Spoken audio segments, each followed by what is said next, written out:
I thought I would film my video in our garden beds that we're growing, all from reclaimed materials that we found on my partner's stepmom's property. So behind me is a pile of dead leaves, some manure, dead raspberry canes. So these are things we're going to fill our garden boxes up with when we finish them. But I thought how appropriate for me to sit here and talk about why I want to give up packaged food. So obviously a lot of foods are packaged. I'm saying like pre-packaged snacks specifically. What's the major reason that we eat junk food? It's because that we're not eating like breakfast, lunch, and dinner. We're snacking in between. So maybe we'll snack when we get hungry in the mornings, and then maybe we'll skip lunch, or we snack throughout dinner time and we just keep snacking throughout the evening. I definitely have done that and am guilty of that. I think a lot of us are. And I mean, in the end, it's not about guilt and shame. So I have also been doing a lot of recovery work around addictions in general, my own personal substance use addictions that I've had throughout my 20s. I'm now 30, so it's been a long journey of learning why do I crave these things, and even though I want to stop consuming these substances, why do I keep doing it? And that definitely extends into the junk food realm. What are processed foods? Processed foods are foods that are specifically engineered to make us crave them more. So the salt, fat, sugar ratio is tested and tried and true by a lab of scientists and food engineers, specifically to market to all of us, depending on our age group, our ethnicity, our gender, all sorts of different things, but things are marketed specifically towards whatever person, class, area that you might be in, for you to want these foods more and to buy those foods instead of, say, whole foods or fruits and vegetables or even meats or nuts or cheese, like anything that is just one ingredient as opposed to a package of things that are multiple ingredients. We have this area in our brain called the pleasure center, and these snacks are manufactured to make us crave them. And there's a specific acronym for that. It's called HALT. So hungry, angry, lonely, and tired. And this is a really popular acronym, not just for food cravings, but all addiction sort of recovery work that you might be in. So if you're experiencing craving, you stop and you ask yourself, HALT. Am I hungry, angry, lonely, or tired?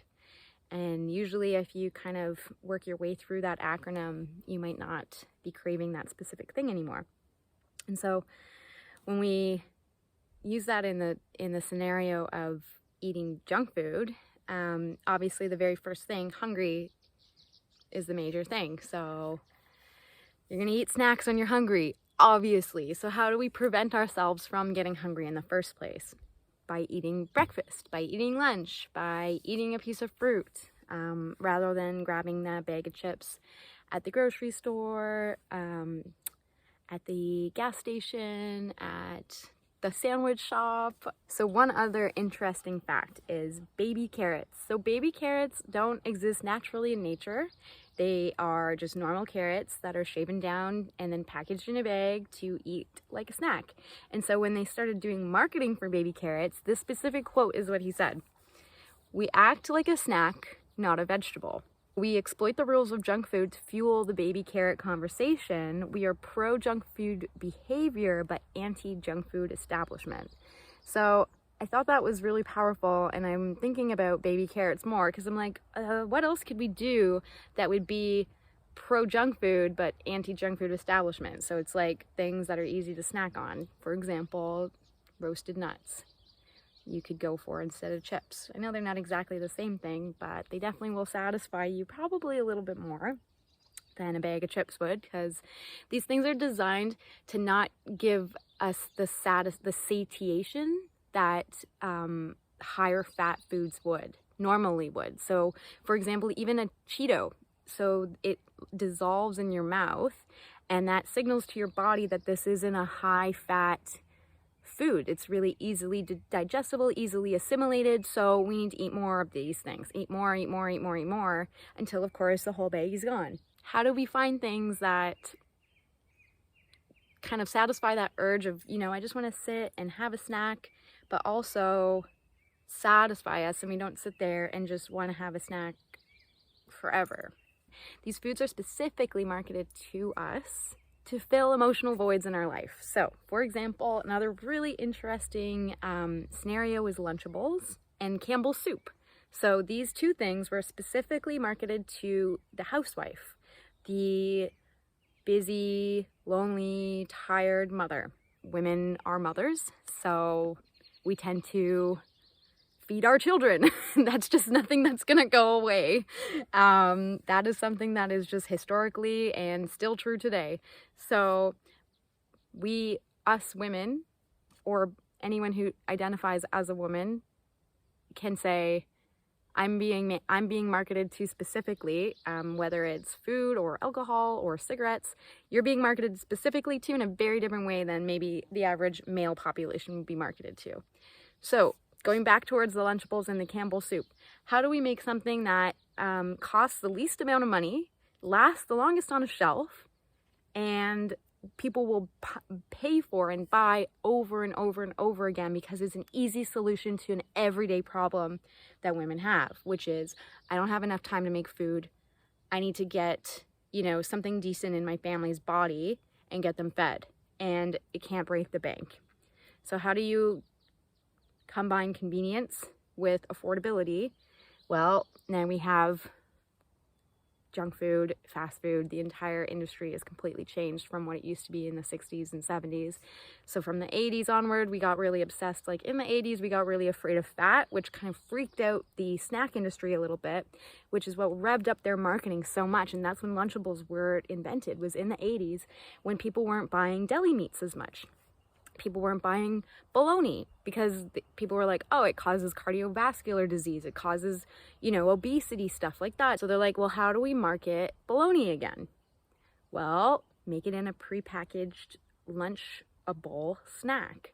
So you add a few crackers. They have a really long shelf life. You add some processed cheese that lasts forever. It's really easy to slice, and Lunchables took off. I grew up eating Lunchables. So I was born in 1990. I grew up with two divorced parents since I was 2 years old. So my mother worked a full-time job. I lived mainly with my mother after about grade 2. And so that's like my earliest memories of food were what my busy full-time working mom gave me to support me as a child. So, you know, I love my mom. She did her best, like all mothers do. I'm not judging anyone who, you know, buys junk food, because I buy junk food. I bought chips yesterday. So this is why I'm thinking about all these things and why I'm like, why did I buy chips? Why am I still buying chips when I'm studying holistic nutrition? As a kid, I grew up eating Kraft Dinner, Hungry Man TV dinners, McDonald's, Lunchables, everything that you can imagine that kids grew up eating that was packaged processed food. I ate all of it.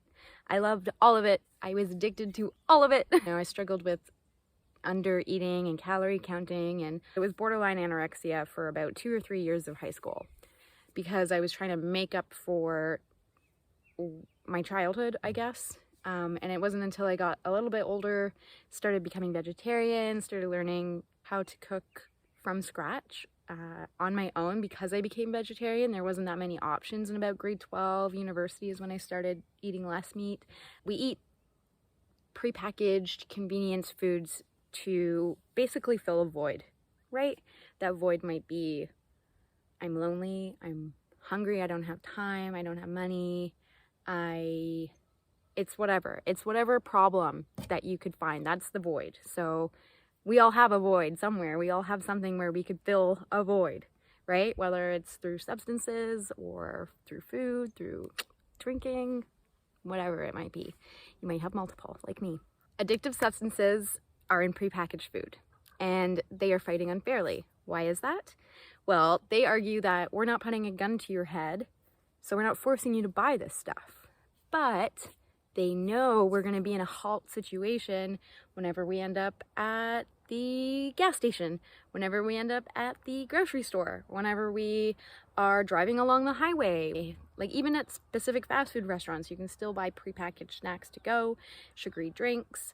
So they know they don't have to put a gun to our heads. And they know that very well. They pay very, very like high-paid scientists to know exactly what it is that we'll want to do and how we'll react to certain situations and what kind of foods that we want to eat when we're in specific situations. The need for convenience and affordability is huge, and so is taste. Taste is huge, and so when you can, like, you have the upper hand when you can manufacture specifically what something should taste like to a human, like what pound per square inch of crunch a chip should have, for example. Like that to me is an unfair advantage. Like I can't just go into my kitchen and cut up a potato and fry it in my air fryer and be like, this is gonna be just like, a Lay's potato chip. So you kind of have to like work around these things and start to realize like, okay, well, how do I get satisfaction from the void? What I've learned from all of my recovery approaches is that if you say, I'm never going to do this thing ever again, like for example, I'm never going to have McDonald's ever again, I'm never going to eat a potato chip ever again, you're basically setting yourself up for failure because it's like dieting. The more we restrict ourselves, the more we're going to binge on something when nobody's watching, for example. We can't really hold ourselves accountable to unrealistic goals, which is kind of the crux of it. I'm going to start with a week. I'm going to be super real about it. I'm just going to kind of document what happens, what kind of foods that I make instead, maybe what scenarios I might be in that are losing games. Maybe I'm trapped in, I don't know, on the highway somewhere and all I can eat is a bag of chips, for example. I'll talk about that and how I ended up in this situation, how maybe I could have prevented it. But the biggest thing is we get pleasure from taste.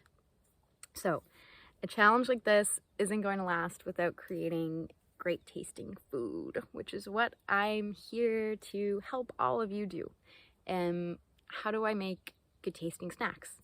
How do I make good tasting meals that are satisfying? How do I make really quick and easy breakfasts and lunches and dinners that don't make me want to eat a bag of chips right afterwards, for example? I'm not saying I'm going to have all of this down pat, but I definitely just want to spread awareness and joy with cooking, working with real ingredients, growing real ingredients, which is why I'm trying to set myself up for success by saying I'm going to do this for 1 week, see how that goes, then maybe we'll try it for a month, see how that goes. And you kind of just keep the ball rolling from there. See where it takes you. I'm not removing sugar, salt, fat, or carbs from my diet. I love these things. These things will always be a part of my life. So sugar, maybe I'll try to avoid like refined white sugar, but I'm still gonna have some maple syrup, some honey, maybe a little bit of brown sugar in some recipes if I'm baking, stuff like that. I'm still gonna eat some sugar. I'm still gonna eat whole grains, carbs. I'm still gonna eat high fat, but I'm not going to avoid a specific food group whatsoever. That's specifically because I enjoy taste, but also because I just don't like diet culture. I will only eat foods that can rot. I will eat foods created by other humans, but not machines. So I could still go to a restaurant. I could still get something to eat at the grocery store or at some kind of marketplace, or maybe even at a restaurant, maybe at a fast food restaurant. I mean, that's not going to be black and white, that's for sure. But I'm just kind of excited to document what I learn along the way. My major beef is these major food corporations. What these major companies have been doing is they've been destroying real food traditions. So we don't remember how to cook our own food from whole ingredients. We don't remember how to grow and obtain food from nature. For example, having a garden or foraging natural foods or hunting, fishing. I'm not good at those things. I'd like to be, but I also grew up in Toronto. I grew up in a city most of my life. So, this is all going to be a huge learning curve, which is why I want to share it with all of you. These Food companies are destroying real food traditions. Growing food, cooking food, sitting around with your friends and your family and eating food. You know, they want us to be alone in a corner somewhere, like eating chips. I feel like they want us all like alone in dark corners, just like inhaling bags of chips, which is what I have definitely done. I don't want to be the food police. I am not going to sit here and tell you, no, you can't eat these things. This is why, you know, you're going to die if you eat all this stuff. We all know this stuff doesn't do us any good. We all know maybe grabbing a handful of grapes and nuts or eating a sandwich is going to do us better than eating a bag of Cheetos or some taquitos from 7-Eleven. I just want to show people, like, how do I work my way around this stuff? You know, what do I do when I'm in a situation where I'm on the road all day and these are the only options that I have? What do I do in a situation where I only have 5 minutes for breakfast? Or I need to make a quick healthy lunch for my kids, or I just don't even know where to begin. I don't know how to cook. You know, I just want to be like just a real person that is going through the same things that maybe someone else would be going through. Maybe I'll try and show a couple of days of what it's like to be not perfect, because I'm sure those days will come. Lastly, what I really want to cover is I understand that I have white privilege and maybe some class privilege. I, you know, I'm able to stay on my partner's property where I can actually grow food and source things to create, you know, my own food, where maybe not everybody would have access to land or have access to health food stores or even have access to fresh fruits and vegetables. And so I understand that that is a very real problem in today's society. I'm going to acknowledge that as much as possible by keeping the costs down wherever I can in what I'm doing and what I'm making. So if I'm buying whole ingredients, I'm not going to buy really expensive, fancy health food store stuff that, you know, a lot of people can't find. All I can do is just try and show people how I avoid packaged food as much as possible. That's all I can do, is just show my side of life and what I experience. And hopefully by doing that, I can just create even the smallest tiny sliver of demand for real food. So if there was more of a demand for real natural foods, then these major companies would start creating those foods and marketing them, and they would be showing up in our stores and in our gas stations and in our restaurants. This is what it could look like if you just chose not to eat junk food, and here's how you could do it. Here's how I do it, and maybe it could inspire you to figure out how to do it in your own way that might be even more accessible for you. And together we can create more of a demand for what we need to stay healthy and happy and wholesome and alive.